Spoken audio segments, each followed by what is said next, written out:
بسم اللہ الرحمن الرحیم۔ ناظرین محترم، آج کی ہماری اس گفتگو کا عنوان ہے جوا کیا ہے، اور جوئے کی مذمت قرآن و سنت میں کس انداز سے بیان کی گئی ہے۔ لغت عرب کی ایک مشہور کتاب ہے جس کا نام ہے المنجد۔ اس کے اندر جوئے کی جو تعریف لکھی گئی ہے وہ یہ ہے: کل لعب یشترط فیہ ان یأخذ الغالب من المغلوب شیئا،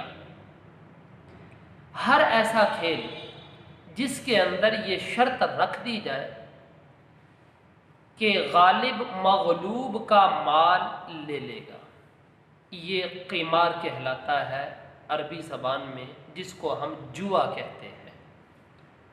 اسی سے ملتی جلتی تعریف میر سید شریف جرجانی رحمۃ اللہ علیہ نے بھی اپنی کتاب التعریفات میں بھی کی ہے۔ اس کا بھی مفہوم اور خلاصہ یہی بنتا ہے۔ اللہ رب العزت نے قرآن مجید برہان رشید میں جوئے کے بارے میں ارشاد فرمایا ہے۔ سورہ بقرہ کی آیت نمبر 219 ہے۔ ارشاد فرمایا: یسألونک عن الخمر والمیسر، وہ آپ سے شراب اور جوئے کے بارے میں پوچھتے ہیں۔ قل، فرما دیجئے، فیہما اسم کبیر، ان دونوں میں بہت بڑا گناہ ہے، ومنافع للناس، اور لوگوں کے لیے اس میں دنیاوی منافع بھی موجود ہیں، واسمہما اکبر من نفعہما، اور ان دونوں کا گناہ ان کے نفع سے بڑا ہے۔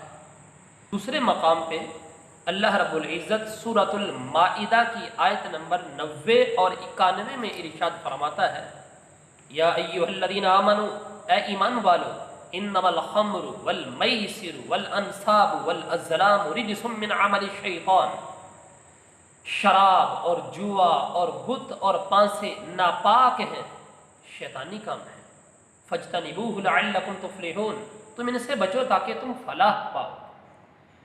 اور ساتھ ہی ارشاد فرمایا: انما یرید الشیطان ان یوقع بینکم العداوۃ والبغضاء فی الخمر والمیسر ویصدکم عن ذکر اللہ وعن الصلاۃ فہل انتم منتہون۔ فرمایا شیطان یہی چاہتا ہے کہ تم میں بیر اور دشمنی ڈلوا دے شراب اور جوئے کے ذریعے سے، اور وہ تمہیں اللہ کے ذکر سے روکنا چاہتا ہے اور نماز سے روکنا چاہتا ہے، بس کیا تم باز آؤ گے؟ اب یاد رکھو، جوئے سے حاصل شدہ مال، جوئے سے جو مال جیتا جاتا ہے، اس کے بارے میں اللہ رب العزت فرماتا ہے: وَلَا تَأْكُلُوا أَمْوَالَكُمْ بَيْنَكُمْ بِالْبَاطِلِ، لوگوں آپس میں ایک دوسرے کا مال ناحق نہ کھاؤ۔ مفسرین نے اس کی جو وضاحت کی ہے کہ ناحق مال کیا ہے، فرمایا چوری کا مال ناحق ہے، غصب شدہ مال ناحق ہے، سود کا مال ناحق ہے، اسی طریقے سے جوئے سے حاصل شدہ مال یہ بھی ناحق ہے، اور حرام تماشوں، حرام کاموں یا حرام چیزوں کے بدلے میں یا رشوت یا جھوٹی گواہی یا چغل خوری کے ذریعے سے جو مال حاصل کیا جاتا ہے، یہ سارے کے سارے مال ناحق ہیں۔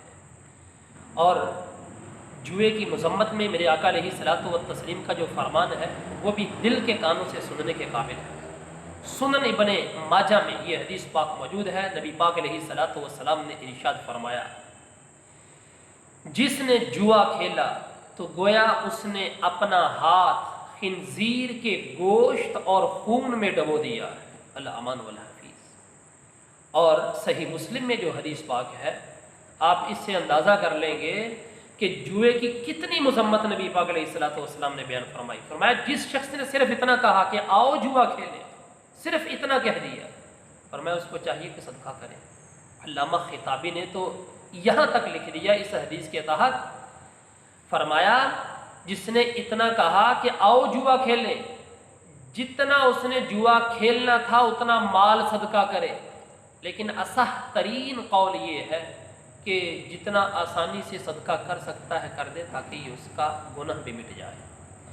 میرے آقا اعلیٰ حضرت عظیم المرتبت مولانا الشاہ احمد رضا خان علیہ رحمت الرحمن فتاوی رضویہ شریف کی 19ویں جلد میں لکھتے ہیں: سود، چوری، غصب شدہ مال اور جوئے کا روپیہ یہ حرام میں قطعی ہے۔ آپ اندازہ کر لیں لوگ کتنا مال جوئے سے حاصل کرتے ہیں اور پھر اس کو کیسے جو ہے وہ خرچ کر لیتے ہیں، ڈکار تک نہیں لیتے۔ اور ہمارے اس زمانے میں بہت سارے نت نئے طریقے ہیں جوئے کے، لیکن لوگوں کو اس کی خبر تک نہیں ہے۔ لاٹری ہے، یہ بھی ایک جوا ہے، معمہ ہے، یہ بھی ایک جوا ہے، پرائز بانڈ کی پرچی، پرائز بانڈ بذات خود جائز ہے، اس میں کوئی حرج والی بات نہیں ہے۔ حکومت وقت یعنی سرکار اس کے اوپر بندے کو انعام دیتی ہے، یہ جائز ہے یہ۔ لیکن جو پرچیاں بیچتے ہیں، جس کو ہمارے عرف میں نمبر کہتے ہیں، نمبر کا کھیل کھیلتے ہیں کہ لوگوں سے پیسے بٹورتے ہیں اور لکھ کر دیتے ہیں یہ آپ کا اتنا نمبر ہے جی، تو یہ صراحتاً جوا ہے، صراحتاً جوا۔ اور پھر دیکھو پیسے جمع کر کے قرعہ اندازی کرنا، چند آدمیوں سے تھوڑے تھوڑے پیسے لے لیے، پھر قرعہ اندازی کر دی، ایک بندے کے نام قرعہ نکل آیا، سارا مال اس کو دے دیا، بقیہ جنہوں نے پیسے ڈالے تھے ان کو کچھ بھی نہیں ملا۔ یہ بھی جوئے کی ایک صورت ہے۔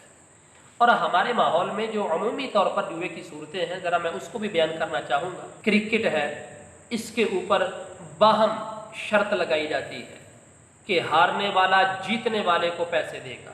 لوڈو کھیلتے ہیں گھروں کے اندر بیٹھ کے، ہارنے والا جیتنے والے کو کوئی چیز کھلائے گا، پلائے گا۔ ایسے ہی تاش کھیلی جاتی ہے، شطرنج کھیلا جاتا ہے، ہارنے والا جیتنے والے کو کچھ دے گا۔ ایسے ہی لوگ کلبوں میں جاتے ہیں، وہاں پر جا کر بلیئرڈ کھیلتے ہیں یا کیرم کھیلتے ہیں، اور پھر کلب کی فیس وہ بندہ ادا کرتا ہے جو ہار جاتا ہے۔ ایسے ہی ہمارے بچے ہیں، یہ ویڈیو گیمز لوگوں نے رکھی ہوئی ہے، وہاں جاتے ہیں، جو بچہ ہار جاتا ہے وہ ویڈیو گیمز کی قیمت جو ہے وہ ادا کرتا ہے۔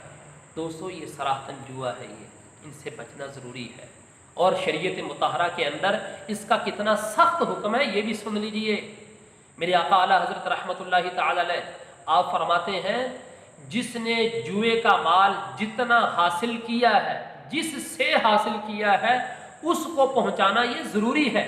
اگر وہ نہیں رہا تو اس کے وارثوں تک پہنچائے، اگر وارث بھی نہیں مل رہے تو پھر اس کو چاہیے کہ اتنا مال وہ صدقہ خیرات کر دے، تب جا کر جان چھوٹے گی۔